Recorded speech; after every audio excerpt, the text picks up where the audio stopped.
Hey everybody, welcome back. I am here again to interact with a video of Tom MacDonald, and I think this is an interview. It's wrapped in freedom, and he did it through Prager actually, and I have not seen this before. This was uploaded about a week ago. So I wanted to check it out with you guys. Um, so here we go. Let me get it up on screen. Let's check him out.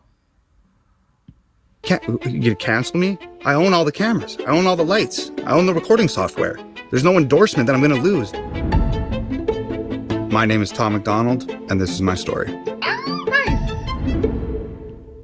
I'm excited. So I grew up in a very small town in Canada called Mission. We spent a lot of time at my grandparents' place and a lot of time with my granddad. And my dad and my grandfather were huge into politics, primarily like American politics. My grandfather was a huge patriot, and I used to sit on the end of his bed and we'd watch the news. I remember we were watching it on the news and my grandfather said, it doesn't matter what's happening in the United States, that national anthem brings the country together every single time.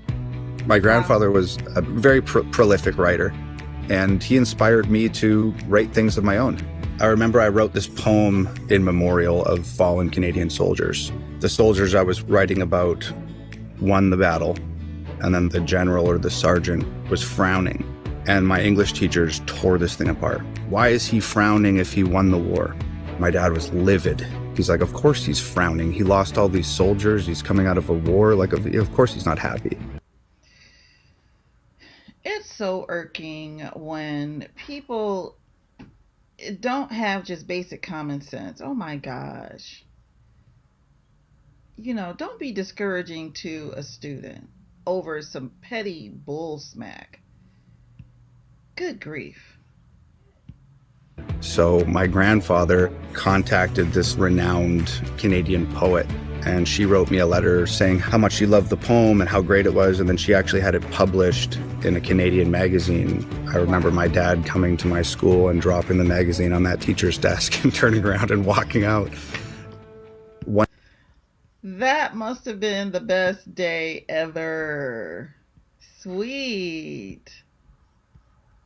One day I went to a pawn shop with my dad and he gave me $5 and he said, you can buy anything in this pawn shop with this $5. And I found this crate of CDs. Inside there was a Tupac album called All Eyes on Me. It was a 2 CD set, and I'm just looking at it economically. If I get this Tupac album, I get 2 CDs for the price of one. So I just bought it. I had no idea who Tupac was. I listened to those 2 albums for years, and I fell in love with hip hop at that point in time.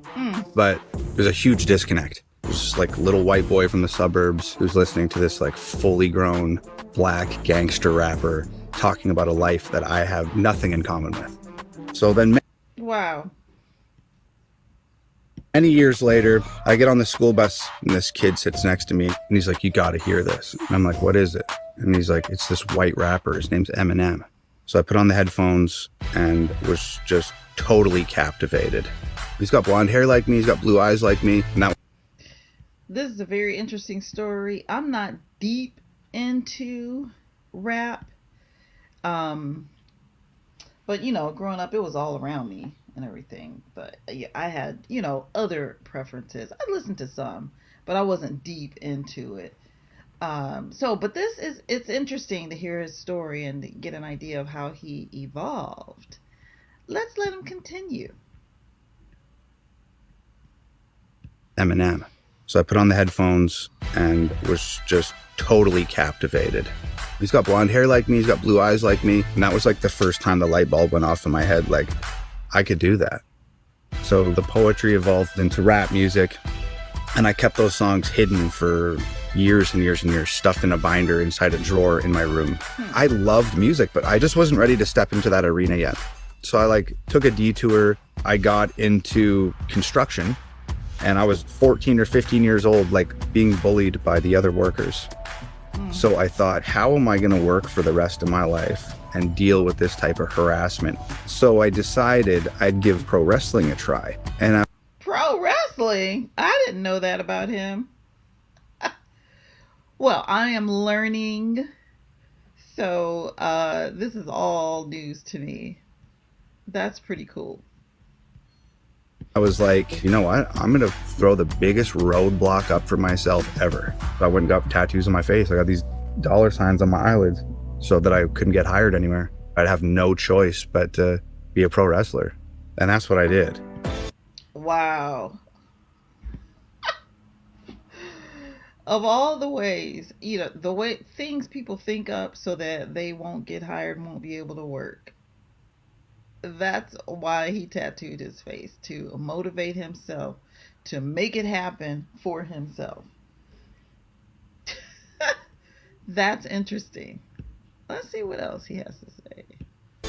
I wrestled on all these pay-per-views with former and current WWF guys and traveled the country. And I got into a little bit of a scrap one time with one of these guys and jumped off the top rope and to do a frog splash, and I crushed all the cartilage in both my knees. My knees were so messed up that it sort of forced me out of the wrestling business. Wow. It was heartbreaking because I loved it so much. But that exit provided me with like the greatest opportunity ever, where I had this sort of clean slate. I had a passion for music that I wasn't able to explore up until that moment because I was so devoted to the wrestling business. So I started pulling those papers out of that binder in that drawer in my bedroom and recording songs, and that was the beginning. What? That's how it all began? Wow. So I started making this music that was very reminiscent of my favorite rappers, and it wasn't working because it wasn't my story, and it wasn't what I cared about, and it wasn't what was in my heart. But I also shifted my lifestyle to be like the guys in the rap songs that I listened to. I was placing incredible amount of emphasis on how much money I was making and the jewelry I was wearing and the clothes that I had, and I became just a raging alcoholic. Oh no. His life took a turn. Wow. He said a raging alcoholic. Man. Just partied my life away for many, many, many, many, many years. I ended up having just incredible mental breakdown and sort of unraveling of my psyche one night. The room was moving and like shifting around me. Wow. I look at myself in the mirror. I don't even recognize myself. I was like hyperventilating, and I went to the doctor, and the doctor put me on Cipralex, which was not the solution. I contacted a mental health place, and I couldn't get in to see a therapist or a psychologist for like 6, 7, 8 months because the Canadian healthcare system is just abysmal. So I go to this doctor. He puts me on some sort of beta block. Interesting, because Canada has nationalized health care. See, and they want to bring that to America. And that's why we're like, because you nationalize health care, you make it to where everybody at one time is able to, and there are some people who will just show up on the scene just because they can. And at the same time, you're not doubling up on the number of doctors that are available. So obviously that means it's going to take months and months and months to be seen.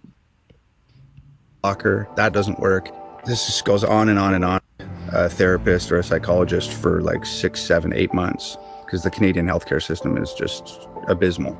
So I go to this doctor. He puts me on some sort of beta blocker. That doesn't work. This just goes on and on and on for, 4, 5, 6 months. And then I go back to the doctor one day and I'm like, nobody's helping me. Every moment feels like an eternity. Like, you have to help me. And I just told him straight up, I'm going to kill myself if you don't give me something today. My goodness. So he gave me Ativan.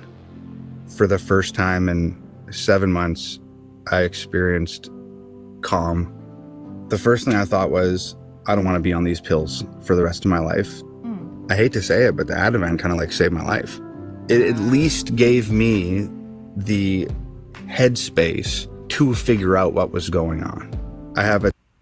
It's like an interruption. Sometimes people just need an interruption, I guess, of the bad feelings and bad thoughts. My heart goes out to people who are struggling in that way. A tattoo on my stomach, and it says, if you don't know where the fire started, you will surely burn in it. Those medications, those pills, they're never going to tell you where the fire started. They just sort of fan the smoke away for a minute. A lot of people look at these things as, oh, I have this ailment and these guys over here have the cure. Fix me. But that's not how it works. You have to fix yourself.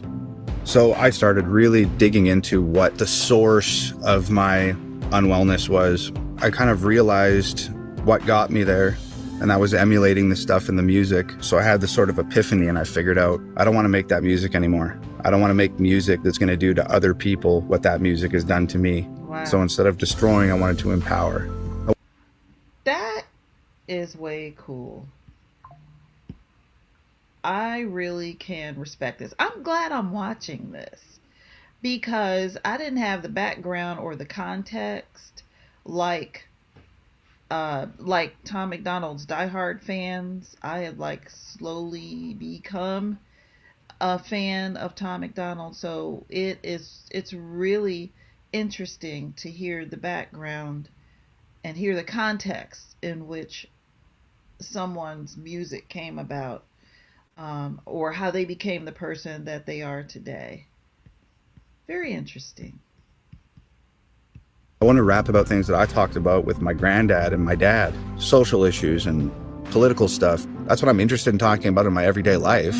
Why would I then not go and do that in my music? Makes sense. While I was going through that process, I made plans to move to America. And my lawyer called and said, your visa got approved. I believe that timing is everything, and it was like a meant to be type of thing. So I got on the plane, flew out here to LA, and I reconnected with an old friend who later became my girlfriend. Nova and I first met in Canada, and she was like the only female in Canada putting on rap shows. We moved into a house in Crenshaw. We lived in the hood together, and in Crenshaw.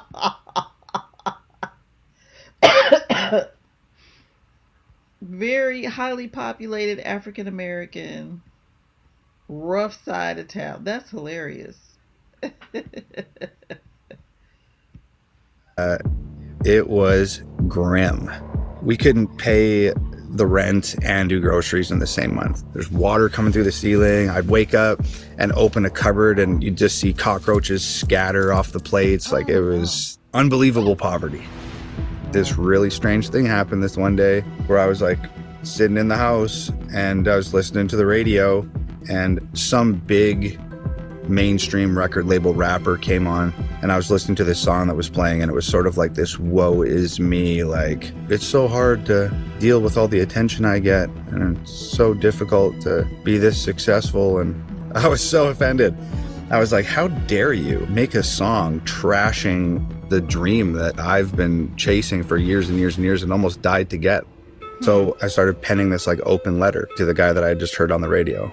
At the time, I only wrote when I smoked. So I grabbed the cigarette pack and I opened it, and there's half a smoke in there. Whatever I'm writing, it's got to be done by the time this half cigarette's out. So I got like 2.5 minutes tops.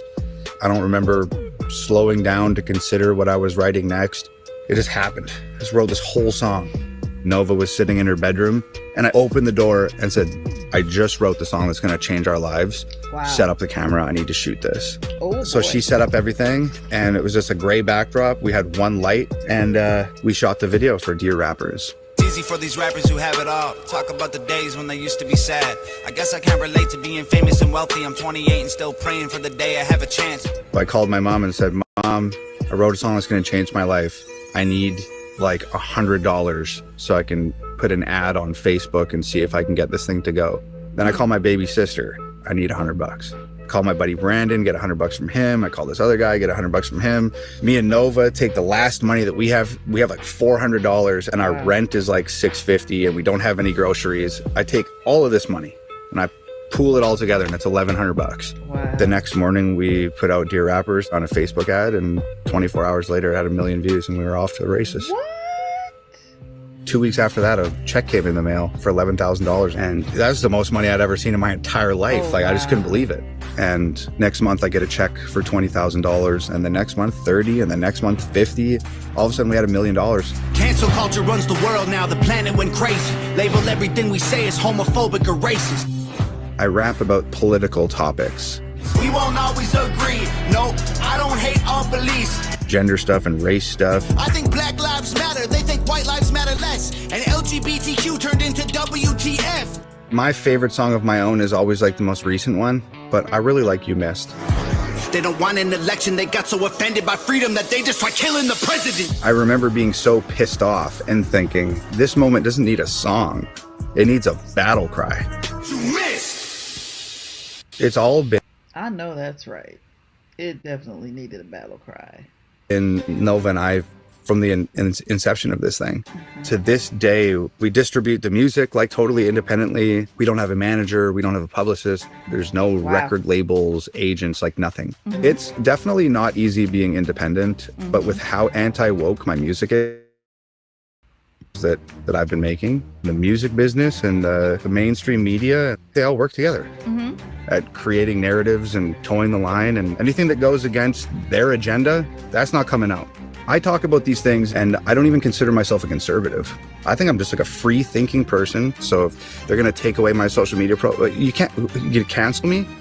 I own all the cameras. I own all the lights. I own the recording software. There's no endorsement that I'm going to lose. And you are not going to shut me up. You're not going to make me feel small. It's not happening.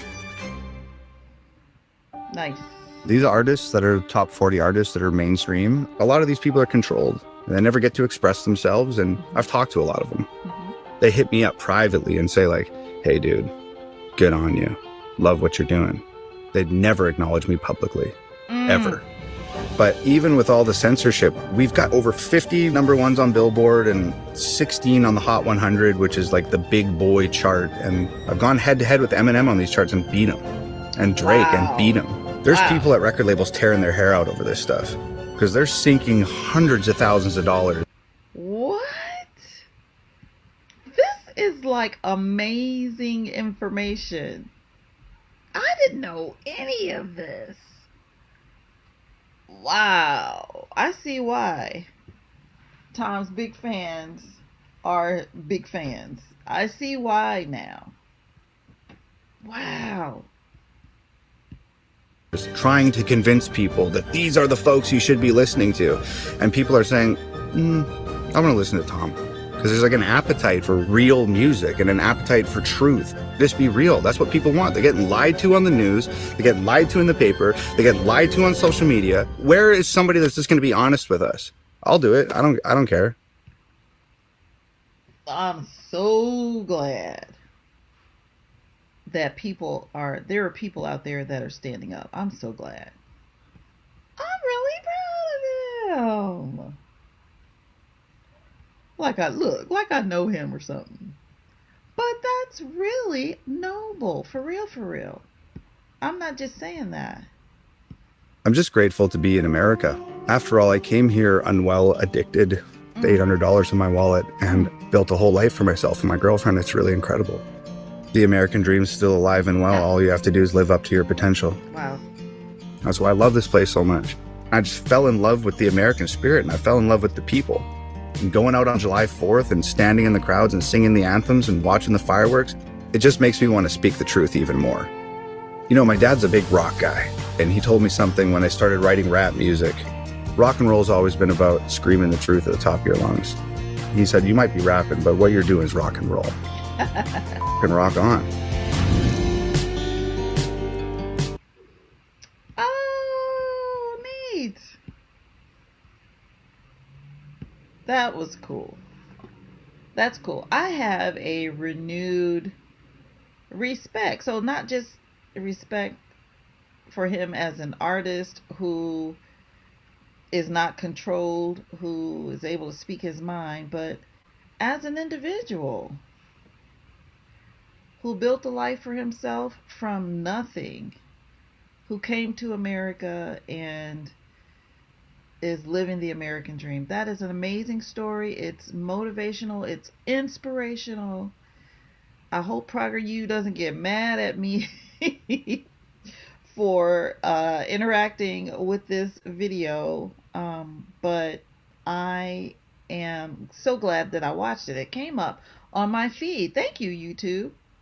That was really cool, and I'll probably check it out again, and later on, in case there's anything I missed. You see something the first time and you might miss a couple little things or whatever, so I might go through it again. But anyway, I want to thank you all for rocking with me as I explore and go on this journey with Tom MacDonald. It's been a little while since I did one of his songs. I think I reacted to the last song that I reacted to of his was it Let It Snow back in the wintertime, and it's now spring.